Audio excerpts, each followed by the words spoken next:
আজ পর্যন্ত কোনোদিন মুসলমানদের উৎসব শবে বরাত একটা হিন্দু মসজিদে দেখার জন্য আসলো না, মুসলমানদের উৎসব শবে কদর একটা হিন্দু কোনোদিন চাওয়ার জন্য আসলো না, মুসলমানদের উৎসব রমজান মাসের রোজা একটা হিন্দু কোনোদিন তোমার সাথে সমাজ করার জন্য রাখলো না, একটা হিন্দু কোনোদিন তোমার ঈদের নামাজে আসলো না, একটা হিন্দু কোনোদিন তোমার সাথে জুমার নামাজে অংশগ্রহণ করলো না, তোমাকে দেখার জন্য পর্যন্ত আসলো না।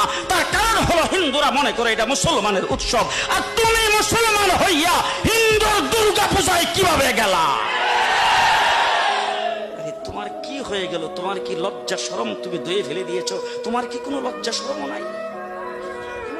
লজ্জা শরম নাই? আবার কি সুন্দর বলতেছ, ধর্ম যার যার উৎসব সবাই। হাই হাই হাই, ও মুসলমান যুবকেরা ভালো করে শোনো, ধর্ম যার যার উৎসব সবার, তাইলে বিয়া যার যার বউ তো সবার।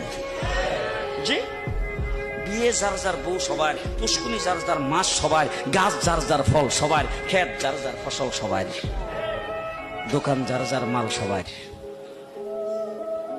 এখন ঘুমাইছে কি কথা বলেন না কেন?